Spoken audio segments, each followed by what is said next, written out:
One of the rappers from the Bangin' on Wax series that keeps coming up in my comment section is BRONCOE. So, thought I'd do a show on BRONCOE. While many fans remember artists like AWOL, Sin Loke, Big Y, Green Eyes, BRONCOE quietly carved out his own lane. He represented FUDGE Town out of Watts. He joined the Bangin' on Wax movement during its second album. He wasn't in the first one. And he helped launch the nationwide Rip Ridaz. Nationwide Rip Ridaz. Classic album. Unlike many of the other artists, BRONCOE's name hardly ever comes up when discussing Bangin' on Wax, one of the greatest projects ever to come out of not just the West Coast, but of hip-hop in general. See, to you younger cats out there, you don't know how monumental this album was. To be able to bring together two sides who were heavily at war in the streets, and I'm talking 80s, 90s war. Different kind of LA. Yeah, it's a little bit nuts now. It's nuts. Don't get me wrong. It's still going down, but it's nowhere near how bad it was back in the 80s and 90s when people like BRONCOE was coming up in the streets of Los Angeles. Watts, to be exact. FUDGE Town. During the 80s, Watts was dealing with many of the same challenges that Compton was dealing with, South Central, Linwood, Long Beach. They were dealing with street rivalries, the crack epidemic. That crack thing messed up everything, ladies and gentlemen. I wonder if a lot of people realize out there how big that was and how much that messed up so much in the inner city communities. Mothers, fathers, doctors, lawyers all became hooked on this little white rock. Biggest thing in the world at that point. Now it's the Fetty Wap, the Fenty. But back then, it was that bass rock, nigga. Bass rock. Crack. And the damage that did to the inner city community is irreparable, if I'm even using the right word. There's no turning it back. It's going to mess up generation after generation after generation. Many people say it was a plan. A plan to slowly phase out a certain type of people. And that's not what today's show is about. Today's show is about BRONCOE from FUDGE Town. By 1993, the streets were on fire. I think in 1994, 1993, or something along those lines, we had upwards of 2,000 homicides in Los Angeles. Compare that to today, I think we have maybe about 300 on a bad year. Shows you in comparison how rough things were back in 1993. And then comes this project, Bangin' on Wax. No one ever thought it could happen. Producer Ronnie Phillips. Red Rum 781. Tweety Bird Loke. They had all proven that real people from the red side and real people from the blue side can make music together instead of going at each other in the streets. First album became a smash hit, selling hundreds of thousands of copies back in the day and even reaching Billboard's 200. When it came time to record the second album, Bangin' on Wax 2, the saga continues. That's when BRONCOE jumped in and joined the project. Unlike artists who had been there from the beginning, he entered after seeing the first album's success. And he quickly became one of the new standout voices on the blue team. His deep voice, aggressive delivery, his authentic street style, it fit perfectly alongside artists like AWOL, Batman, Crip Inch, Six Pack, Green Eyes. For many fans, the second album featured some of the strongest rapping in the entire Bangin' on Wax series, and I have to agree with that. That was, I think I've gone on record saying that part 2, I think I like part 2 better than I like part 1. Obviously, we have the gems in part 1, right? The original Bangin' on Wax song. We have Steady Dippin'. We have Paru Love, but I think Bangin' on Wax 2, the saga continues, man. And once again, the B team did it, but the C team did it too. Mafia Lane. Mafia Lane. That was my ish. Can't stop, won't stop. Can't stop, won't stop. I mean, you had every dog has his day. Every dog has his day. And of course, East Side Rip Ride is the beat. Well, almost said it. Can't say it because I got to respect everyone. East Side Rip Ride is this MK all day. It's the MK all day. It's, man. And my favorite song in the project. Song that's very deep and has some great lyrics. It's a really good song. It's called I Wish You Were Here. Great song. And it ends with that song. And they're giving shots outs to their homies who are no longer here. How I wish you were here. I think how's the opening verse goes? I used to know that. If I heard the song, I could definitely recite it. But right now, you ain't getting it. But after the second album, the red team and the blue team, they stopped working together. The red team, they became the Damu Ridaz. Classic. Probably, man. It's rough between that one and their performance on Bangin' on Wax 2 for me. I don't know if the B team were hard on that. The B team and my team, in my opinion, all throughout the projects, the B team I think had a slight advantage over the boys in blue. Just my personal opinion. I mean, come on. Just take all your feeling, take everything out of it, and just sit back and think about rap-wise. Man, they both had some heavy hitters. Come on now. I'm just saying, I'm a true fan of hip-hop. I'm not a fan of much, but I'm a fan of hip-hop. And I can respectfully say that I would take more of the red team to battle with me when it came to rapping than I would the blue team. B Brazy, Lil Hawk, Red Rum. Come on. I can go on. Green Eyes, Lil Laniac Deuce. These dudes were hard. And don't get me wrong, man. On the other side, you had Genuine Draft. You had AWOL. You had Crip Inch. I like Crip Inch. I wish Crip Inch. Crip Inch was. I think back then he might have had it was like one of my favorite verses on there. I like Crip Inch. But yeah, I mean, the blue team had their thing. Obviously, Sin Loke. I mean, we can't forget about the girl Miss C Note. One of the finest things back then to me, boy. I'm going to give her love. I'm going to show her love. I ain't going to give her love, because I'm married, and maybe in my dreams. I can get a little 1994 C Note, what I'm saying, in my dreams, what I'm saying. She was rocking those boxers. That was kind of interesting. But that was the look back then. If you didn't understand the 90s, you wouldn't understand it. Going back now, to anyone who didn't live it, it looks kind of interesting and weird. But back then, TLC was dressing like that, and they were still looking fly. Back then, it wasn't about showing everything you have, showing every nipple and every whatever you have. Back then, hot chicks proved that they look hot even with baggy jeans, big old baggy shirts.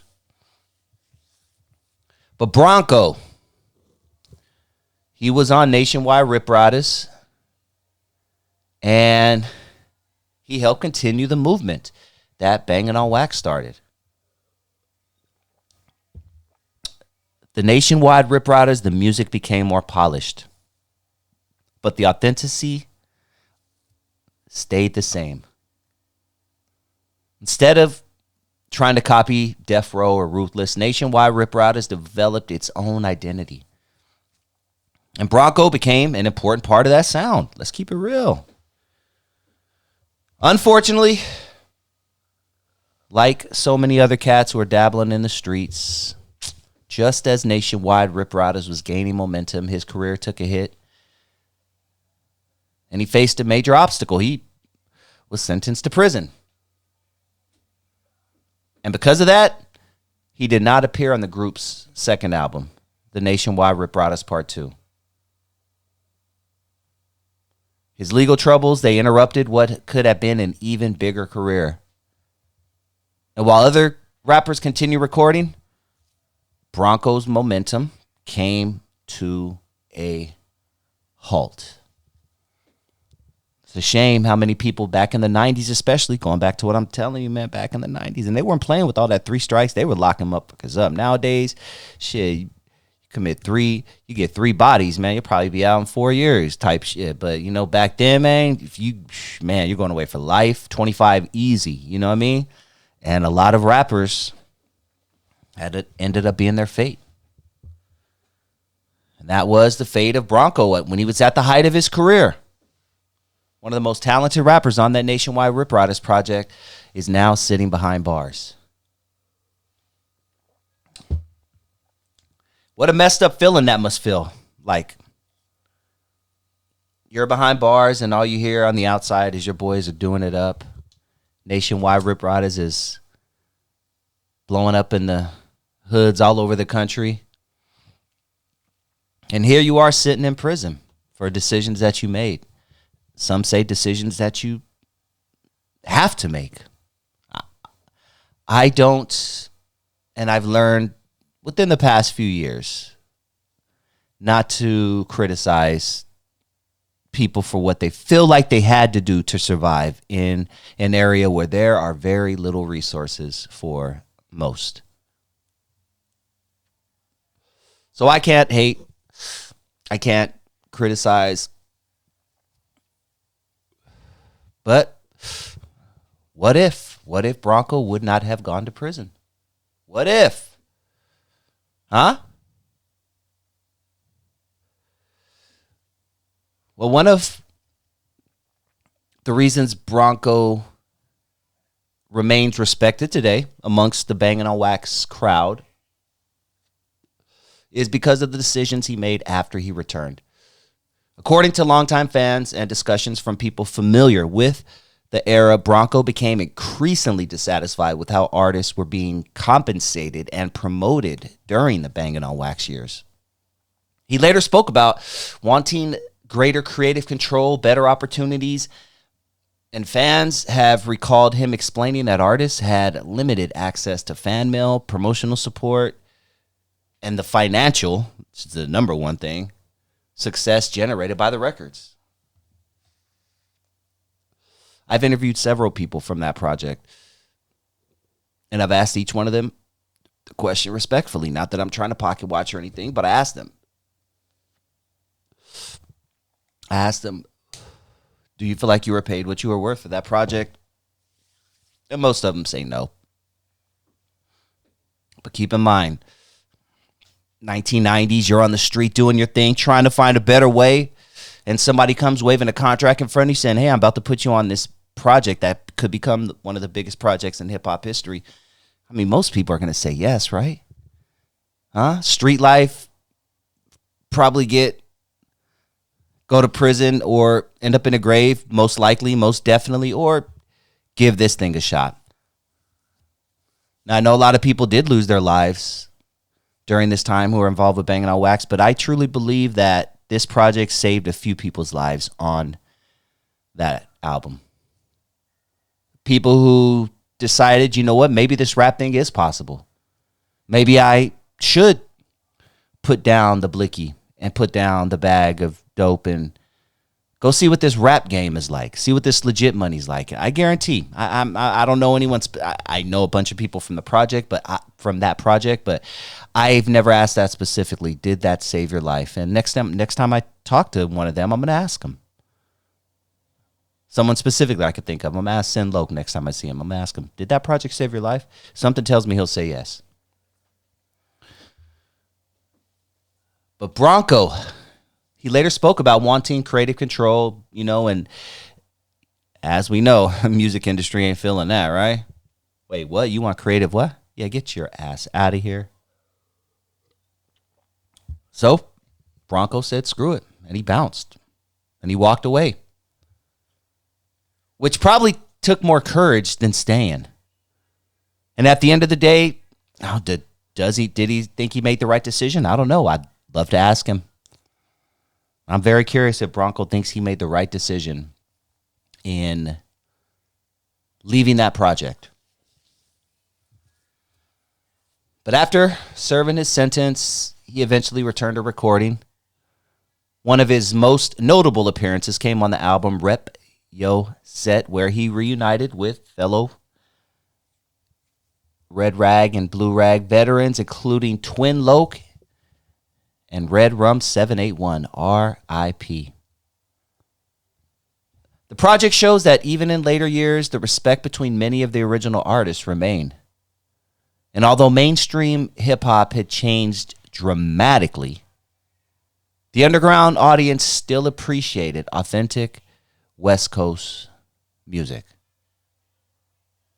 Bronco's career may not have produced platinum albums or national radio hits, but success isn't always measured by record sales. Bronco helped carry on the Bangin' on Wax movement into a second chapter, and then into a branch of it with the nationwide Rip Riders. He represented Fudge Town on one of the most unique rap projects ever created, and perhaps most importantly, he made decisions that he believed were best for his future, even when they meant leaving opportunities behind. Many original Bangin' on Wax fans and hip-hop nerds like myself still consider Bronco one of the most underrated MCs of that entire era. His verses continue to be rediscovered by younger generations, thanks to YouTube. And his name remains part of the history of West Coast underground rap. Sometimes the artists who make the biggest impact aren't always the ones with the biggest record sales. Sometimes they're the ones who stay true to themselves.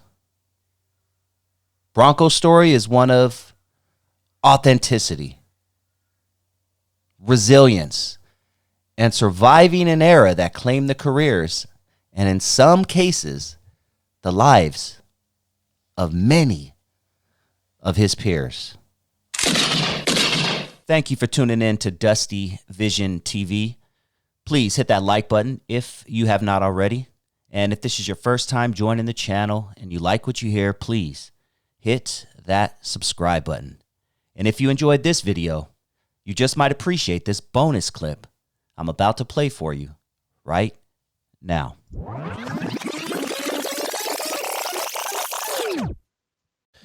Dr. Dre.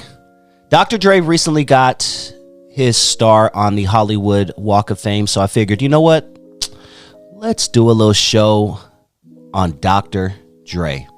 Now, the first time I ever heard of Dr. Dre was through NWA, but his story started well before that. Dre was part of World Class Wrecking Crew.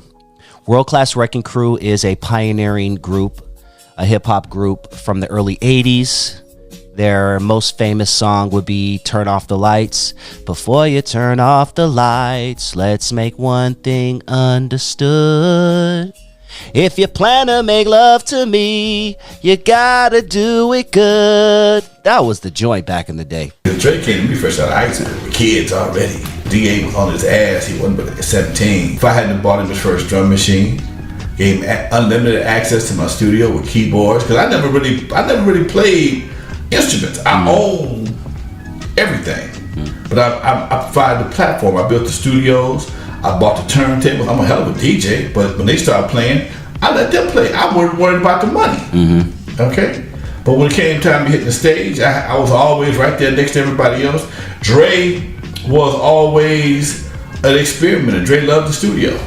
But again, Where does a kid from Compton get unlimited studio time without even have to worry about giving nobody any money to do anything? You can't do that today. Okay, so without Lonzo giving him the inspiration and the ability to make records, and we was making bootleg records first. He started working with an unknown DJ. Started working with me. We were selling records. We was making record money in the early '80s. But Dre was part of that group with the group leader Alonzo Williams, who is my mentor, as well as my co-host, as well as my personal friend. So I know a lot about Dr. Dre. But me personally, let's see. When I first heard Dr. Dre, was it Express Yourself? I'm sitting here trying to think the first time I actually heard Dr. Dre's voice. Not necessarily his production, but his actual voice. And I think it was Express Yourself. Yo, I don't smoke weed or assess, cause it's known to give a brother brain damage. And brain damage on the mic don't manage nothing but being a sucker and you equal. Don't be another sequel. Express yourself. Do it good. Y'all remember that song. That was a good song. That was a very, very good song. Very ironically, Dre did say he doesn't smoke, eat, or cess because it's known to give a brother brain damage. How funny is it that just 5 short years later, he would release an album called The Chronic, and he would be one of the biggest proponents of marijuana. Dre is a product of Compton, California. The city of Compton has produced so much talent. Dre went to Vanguard Junior High in Compton. Then he transferred to a safer school due to the rising gang violence in the area. Shortly after high school, Dre became a DJ at the world famous Eve After Dark, a club that was ran and owned by my mentor and friend Alonzo Williams. Easy and Dre came to the club trying to get in, and I wouldn't let them in. They were too young. Okay, but because that 18 over was my policy, not a law, it was my call. Okay, and I told Dre, hit me up, told me who he was. I knew his dad, and I did. I knew it was all because of everybody. And I told him, go change clothes. I'll let you in. He did that. Shortly after becoming a DJ at Eve After Dark, Dre was approached by Alonzo Williams to join the group World Class Wrecking Crew, which released their first debut album on Crew Cut Records in 1985. The group was more of an electro hop type of group. A lot of dancing, a lot of breathing.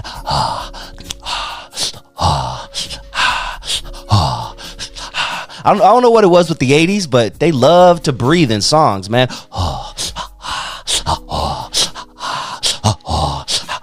Every other song in the 80s had heavy breathing. I hope they were doing their breath exercises, because just doing that for like 10 seconds got me lightheaded. And just imagine being in the studio with someone who didn't brush their teeth that day and they got some funky ass breath and they're just like, we were doing records, and my plan was to do a record for each crew member. First Slice was about Yella. Surgery was about Dre. By the time we got to Juice, we were so popular in the schools, we started putting the schools' names in there as opposed to our own. And that's why, in Juice Gardena has Juice, Centennial has Juice, and that put us all over the radio. That made us one of the hottest records in the city, because we put all the local high school names in the song. We were still doing, still doing Doodles and Skateland. And that just made us hot as fish grease, dude. Hot as fish grease. And because everything I had in the studio, I had on tour. So we went on the road, we had a vocoder. So I got a vocoder. I have a digital voice converter right now. It's not a vocoder, but it has a vocoder sound to it. So when we go out and do a real show, we take that with us and we can still get the same sound. But Dre got a lot of slack even later on in the Chronic album and during his beef with Eazy-E, because during this time, Dre was wearing sequins outfits and he was wearing eyeliner and things like that. This was the 80s, keep in mind. In the early 80s, they had a weird-ass style, and a lot of it involved men wearing makeup. I know that sounds crazy now. Well, actually, it doesn't sound crazy now. But it was kind of still seen then as like, okay, those crazy rock guys over there and their makeup. But Dre was dressing like the princes of the world. Prince was huge back then. Huge. So they were emulating what they were seeing. And according to all accounts, man, they were getting the women. They were getting the ladies dressed like this. Like this was their costume that they wore when they were on stage, when they were part of a group. Remember in Straight Outta Compton, the movie, they had the purple marching jackets that Easy always teased us about? You guys look like you're going to the marching band. Well, Dre, that's not true. Dre loved that jacket. We did our first album called World Class, named after our group. And again, that's me, Black, DJ Clientele, DJ Yellow with the lace glove on, and Dr. Dre looking a little suspect. He hates that picture right there. He can't stand that picture. Because if you see this picture up close, he has on makeup. And it's real hard to be a tough guy wearing makeup. Eazy-E once licensed that picture from me, a copy of a picture like that, in that same photo shoot, for like $2,000 when he was mad at Dre. When they did the Compton City G's, he paid me 2 racks to just license that picture. This was the 80s, keep in mind. In the early 80s, they had a weird-ass style, and a lot of it involved men wearing makeup. I know that sounds crazy now. Well, actually, it doesn't sound crazy now. But it was kind of still seen then as like, okay, those crazy rock guys over there and their makeup. But Dre was dressing like the princes of the world. Prince was huge back then. Huge. So they were emulating what they were seeing. And according to all accounts, man, they were getting the women. They were getting the ladies dressed like this. Like this was their costume that they wore when they were on stage, when they were part of a group. So yeah, Dre got a lot of slack because, you know, he went from that to the quote gangster image. You know, in 1992, Dre comes out with the Raiders hats and the Dickies, and he's talking about smoking weed now. And it was just a totally different Dr. Dre than a lot of people were used to. But Dr. Dre was a pivotal part of World Class Wrecking Crew, and he was an amazing DJ by all accounts. The streets loved Dr. Dre's mixes. He was exceptional. He was amazing. He stood out. And it's no wonder that he became one of the greatest DJs of all time. But, you know, him and Alonzo had their relationship or whatever. I know that Alonzo has mentioned on our show and in interviews that he bailed Dr. Dre out of jail a few times. Dre was, you know, he was a little hothead. He was getting arrested all the time, speeding tickets not being paid and things like that. And he would end up in jail. And Alonzo Williams bailed him out twice, but he wouldn't bail him out a third time.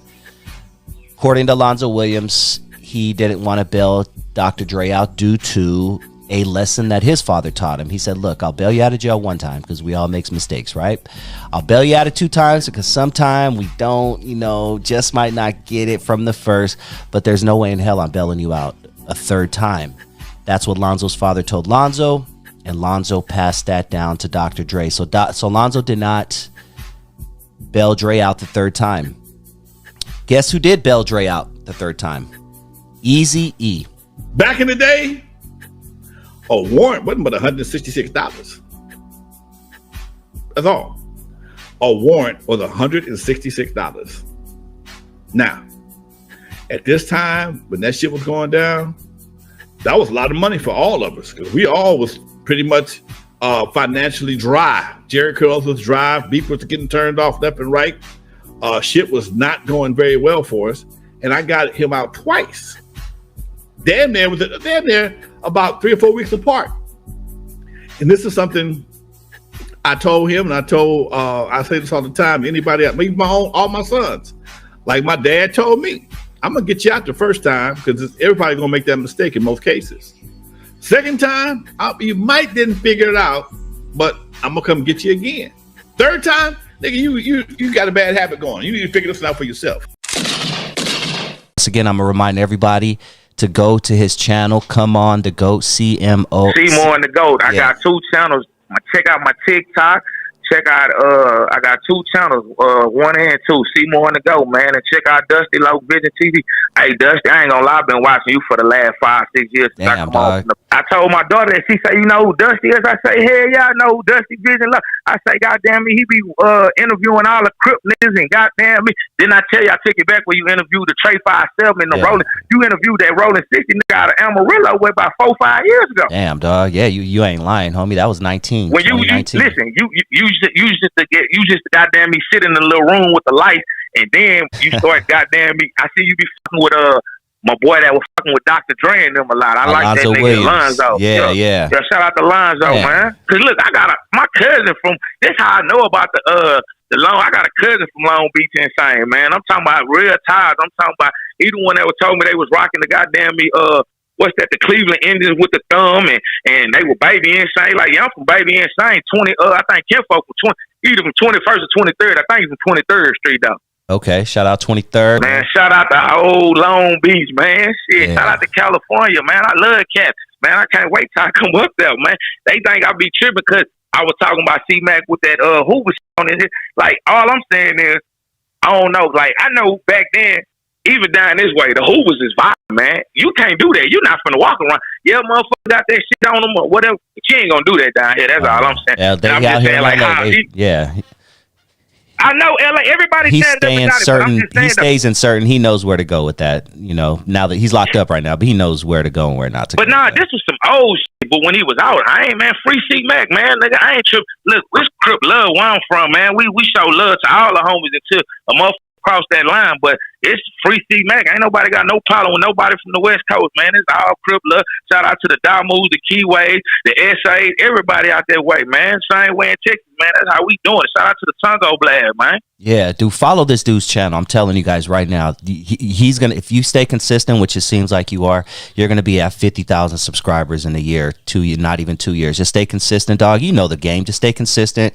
You know, try to tiptoe around all the censorship and shit like that on YouTube. But I see you having a big future being one of these because you're putting down for your city, and not only that, dog, you are funny, homie. And I say that respectfully. You are funny. You got the comedic timing. You interview the right type. You walk up to the right type of people, and you just good off the cuff, dog. So I definitely want everybody out there to check out. It's CMON the GOAT on YouTube, please, and tell him Dusty Vision sent you. And thank you for that shout out you gave me on your boy's channel.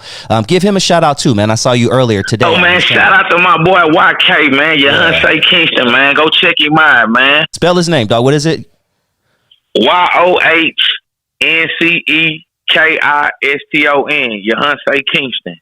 Yeah, dude is dope too. I just subscribed to him today, man. So make sure you guys show some love to Galveston, man. Definitely. But let's keep it pushing. Now I want to talk some YouTube stuff with you, dog, for like the next, 20, 25 minutes or whatever, because we are in the YouTube game. So let's talk about it, man.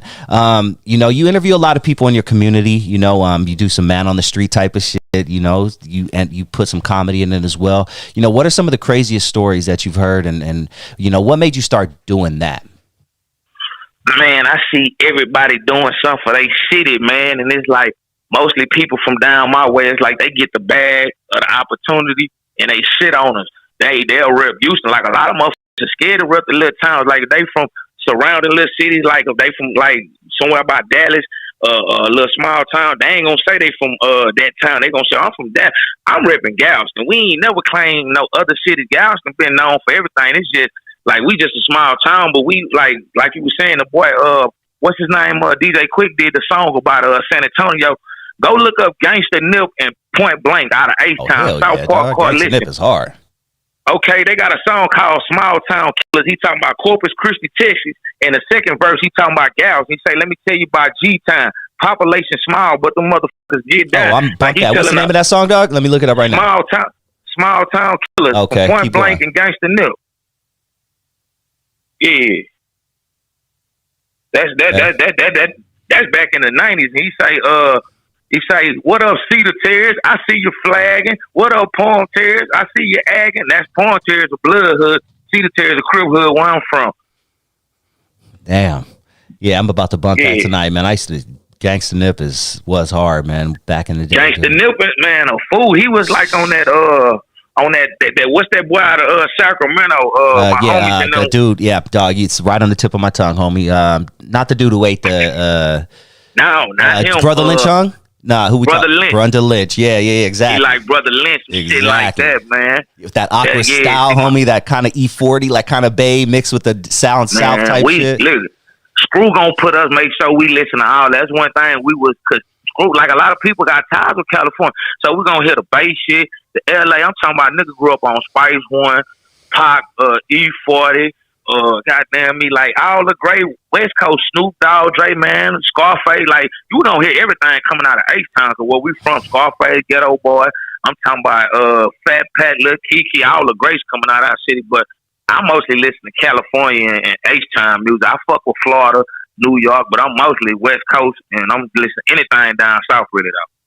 That's about the same as my music taste, West Coast, down south type of shit. Yeah. Definitely. Cause it's the same flavor, man. A lot of people, man, we got roots that shit that come from Texas, Louisiana. I was gonna say most of the Crips out here, their family started the Crips. Their family was from Louisiana, Mississippi.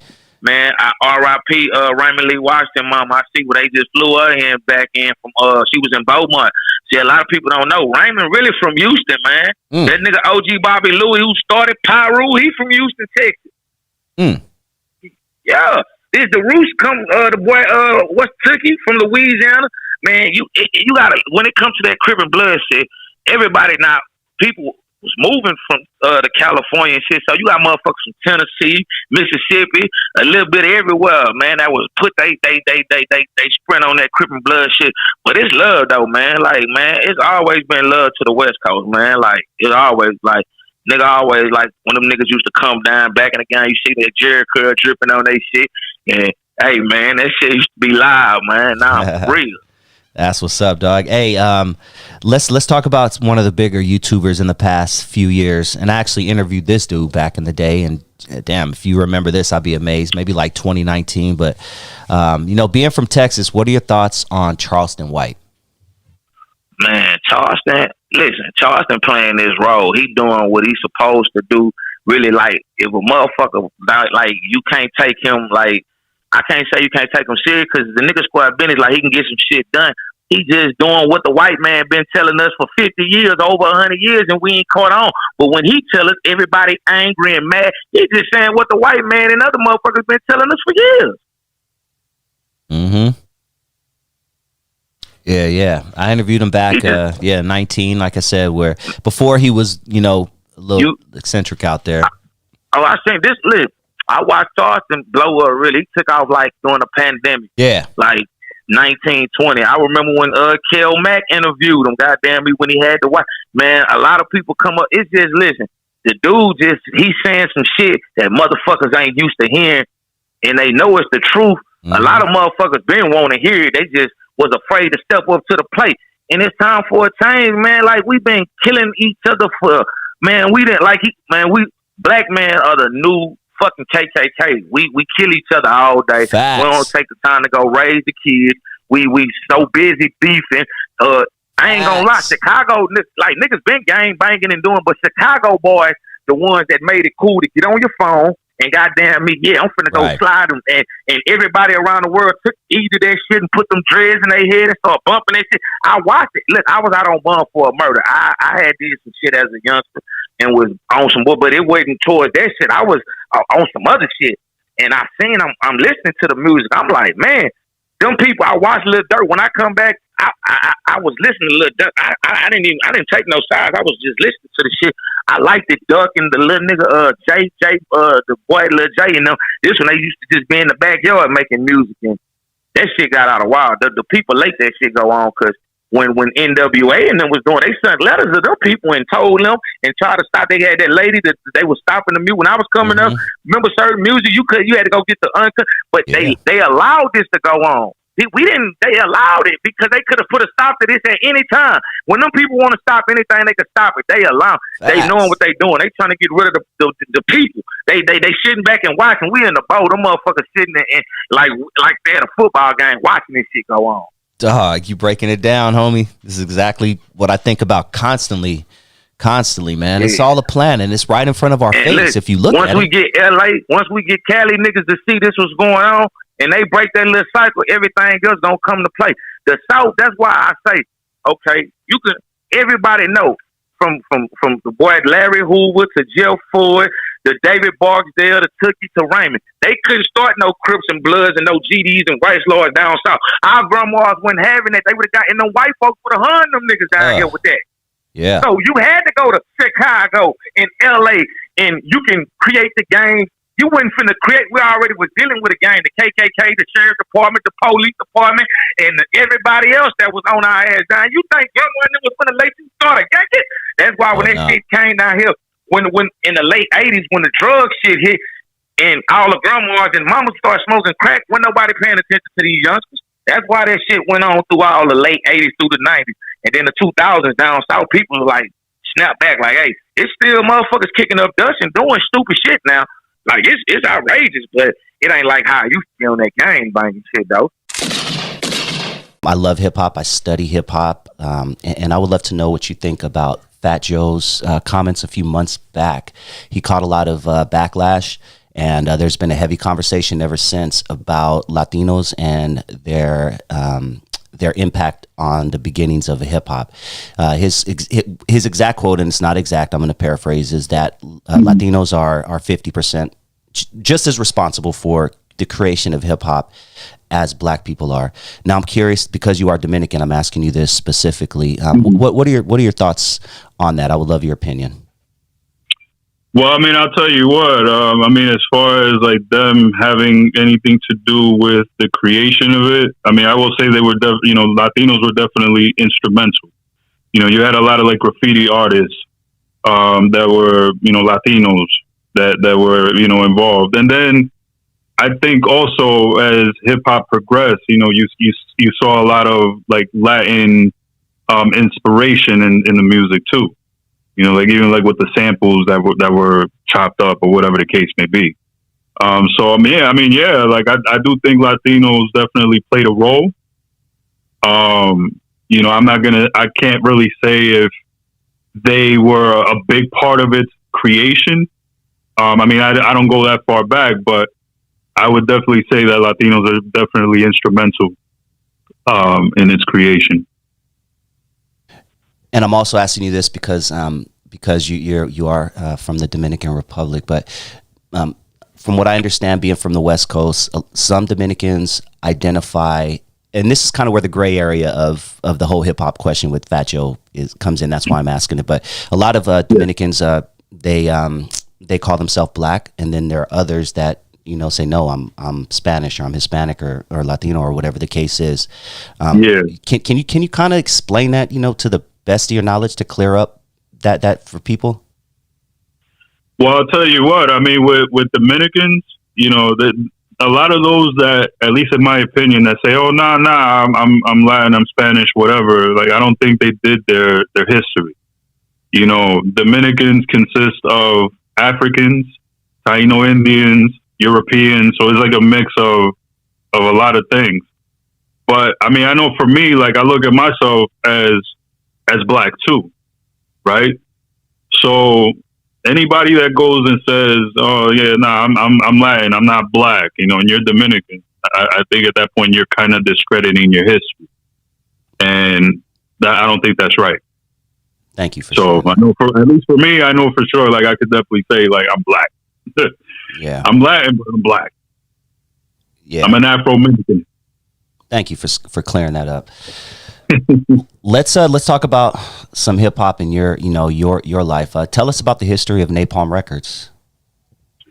So Napalm was established in 2002 by my big brother Don Pacino, who comes from Wu-Tang Killer Army. I actually saw the interview that you did with him. It was a real dope interview. Yeah, shout out Dom. Yeah, that's my brother right there. So at that time, I was kind of doing my own thing. I hadn't met Dom yet at that point. I was kind of doing my own thing as far as, making my own music. I had my younger brother doing music with me, a couple of my mans from around the way, a couple of friends from school, mutual friends and things like that. But when I did the music at the time, it was done as a hobby. It was done for fun. So there was never an intent to go anywhere with it. It's kind of like, you know, you invite your homeboys after school to come to your house and play video games or whatever. It's like a hobby, right? So that was kind of like what I did at that point in time. But now if you fast forward a couple of years after that, I met Don P in 2005. So at that time, he was really trying to bring Napalm from the ground up. He had already a couple of artists that he had signed on his label. He was working on a lot of projects and a lot of albums at the time. So when I first met P, it was more or less like, you know, a friendship, brotherhood kind of a thing. There was never an intent for me to be involved with Napalm in the beginning. But then that obviously progressed itself and eventually I became part. But with Napalm, yeah, I mean, they started in 2002 and it's been going hot and heavy since. Shout out to Don Pacino, and I encourage everybody out there to check out my interview. I'll actually post it in the description so you can check it out. It's a really good interview. If you're a hip-hop nerd, you'll really appreciate it. But before I forget, I got to ask you this question because Dom briefly touched on it in our interview, and I got some comments in the comment section like, man, why didn't you go deeper into that? Man, damn, you should have asked some more questions about that, blah, blah, blah. And I didn't think about it at the time, but hindsight is 2020. But he briefly mentioned Killa Sin punching Mace and breaking his jaw. Do you remember anything about that or know anything about that? I've heard stories about it and rumors of, you know, who might have did it and who didn't do it. And I mean, Killa's name did come up a lot. I don't know the facts as far as who did it or why it happened or how it happened, but I did hear rumors about that happening and Killa particularly being involved in that. But again, I can't speak on that because I wasn't there, so I don't know the facts when it comes to that. You know what I'm saying? But I mean, I was always curious about that myself. You know, and I did ask P a couple years back. I'm like, you know, what was going on over here with this and this, and you know, a lot of it is hearsay. You know, did it happen? Did Mace get his jaw broken? Absolutely. As far as who did it, that I can't tell you. I don't know. Gotcha. Fair enough, homie. Fair enough. Appreciate you. No doubt. You've had some heavyweight features in the past on your projects. If you could place one MC to take the battle, you got to take them to battle, and they have to have the illest bars. Who's the illest MC you've ever been in the studio with? Ooh, and that's a hard one. That's a hard one.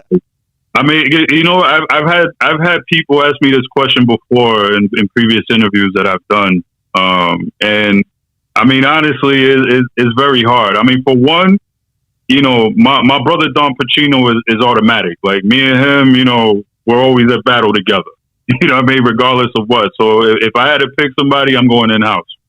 But if you're talking like other features outside of that, I mean, it's hard because I feel that everybody that I reached out to throughout the years, you know, they're all so talented in their own ways that it's hard to pinpoint who to go to. Now, I will say this. On my last album that I just put out back in November, Clash of the Superpowers, I felt like one of the biggest features that I got was Inspector Deck from Wu-Tang. Yes, sir. His work. You know what I'm saying? And that guy, you know, his name speaks for itself. His trajectory speaks for itself. Iron is the rebel. You know what I mean? Shout out to INS and the rest of the generals. You know what I mean? That's a man right there that, you know, if somebody came to me and be like, yo, who you gonna battle with? I mean, he's definitely in high contention for that title. Yeah, he's a legend. That's most def. Anything you want to promote? You have anything coming up? The floor is yours, man. Oh, thank you, Dutch. I appreciate you, man. Well, first and foremost, man, I just want to thank you and your platform, man, for giving me the opportunity, man, even just to, you know, to sit down with you, man, and chop it up, go back and forth with you, man. To me, any type of acknowledgement or recognition for me today, it's a blessing in itself, man, because there was a point in time in my life, man, that I was no good, you know. I was really heavy in my addiction and whatnot, man, and I kind of lost sight of my purpose at that particular moment in time. But at the end of the day, man, I feel like I've been able to cross over to this line, man, and I got some time on my belt right now with a little clarity and whatnot. And again, man, loving life one more time. And I'm grateful that I was able to reach a certain age, man, to again make the right decisions to really enjoy life for what it is, man. But as far as for music, man, at this particular time, I gotta give a shout out to my boy Rob G, man. If it wasn't for Rob G, I'm gonna be real with you, I probably wouldn't even be fucking recording. You know, homeboy has hit me up plenty of times, man. You know what I'm saying, to come and drop a verse and whatnot, right? Even let alone to come and perform, man. You know, but again, man, at least that part, like I just feel like, you know, at that particular, like I need to work at it, man. You know, no matter what. But when it comes to writing and recording, man, like I'm all for it. I'm definitely all for it. But most definitely, man, I will be having hopefully some music out and whatnot, man. Let alone like my son, like I mentioned to you guys earlier, man, like he's into that punk rock type thing. He's forming his own band. He just admitted himself to school and whatnot. Nice. He has a music program.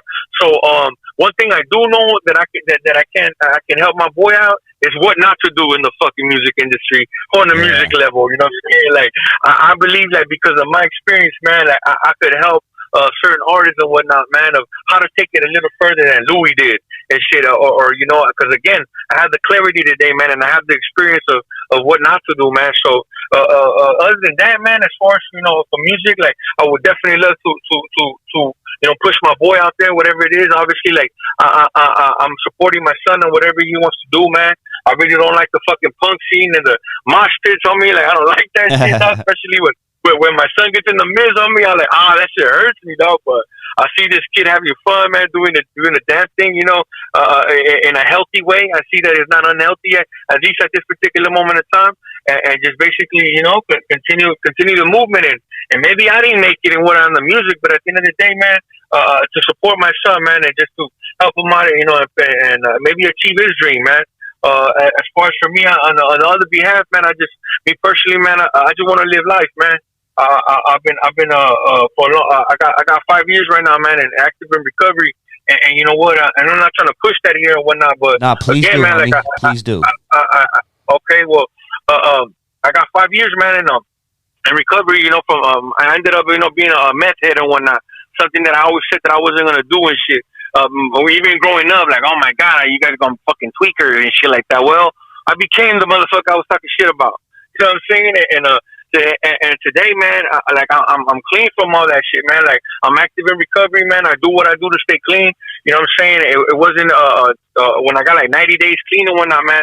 I was able to go back to the studio and I wrote some shit. You know what I'm saying? Clean. I was able to record it clean. Like it was a fucking illusion, at least for me at that time, man, that I needed to be fucked up or I needed to put myself in a fucked up situation to draw to draw some artistry and whatnot, right? Today I was able to do it clean, man, and that was the fucking ultimate for me. Being able to record in the studio without fucking, you know, being recording gibberish and shit, not even be able to fucking slurring my words and thinking that this is what it's supposed to be. I was able to do that shit clean, man, and again, however far I took it, man. And today, like I believe in that shit, man. Like I definitely believe in recovery, man. Like I mentioned earlier, like I'm enjoying my life today, man. I'm present today. I'm mind, spirit, and soul, man. Like I'm definitely present. You know what I'm saying? And I see the struggle out there, man. And you know what? That definitely could be me all over again. I don't want to do that shit no more, man. Like I'm cool. Like I'm good. You know, thanks to Rob G, man. Like I said, I even got linked up with you, man, and connected with you, and it's lovely, man. And my active addiction, I wouldn't even probably even met you. You would have probably even asked or being concerned about, you know, even giving me 10 minutes of your time, bro. Because again, I was that lost, you know. And today, man, like I have hope, bro. Like I have hope that anybody that wants to change, man, or wants to turn around their life, like there's a way to do it. You know what I'm saying? And if you're out there and you're listening and you want to know how to do it, man, shit, well, get at me. I'll let you know on a one-on-one basis what I've been doing to stay clean and whatnot. At the end of the day, man, like I totally respect anybody that still want to party, that still want to do their thing. Like it's all lovely, it's all cool. All I know is that I can't be that, man, because I take one and I get lost, man, and I know that for a fact, you know. So today, man, I'm just really open-minded, man, and really aware of my decision making today, man. And I want to live, man. I don't know about you, Dusty, but I want to see grandkids, Hell baby. yeah, homie. And I want to see grandkids. Hopefully, Hell yeah, man. And I remember I was chopping it up with you that day at the studio when you were mentioning about investment, right? Like when investing and shit, like, man, today because I'm clean, like I'm a little bit more in tune, like, all right, like how can we make a little bit more money the legit way? Because there's ways out there. Yeah. You know, we just got to apply ourselves and we got to get the right information to go with the right people in order to move that and shit. You know, and again, because I'm clean, those opportunities will be coming, man, and I will be taking those opportunities. And again, hopefully, you know, we hit, however that may be, man, and we're able to take it back to the block and again, educate our people, whether it's our family and our inner circles, man, or those are our families out there in the street, you know what I'm saying, to get theirs, man, and to encourage them, again, to live life, man, and to make the best of it, man. Because as me and you were speaking, Dusty, I strongly believe this shit, man. Like, and I say this shit all the time. Every time I get a chance to do whatever I do, man, there's somebody in jail, man, that's never gonna come out. Never gonna come out, man.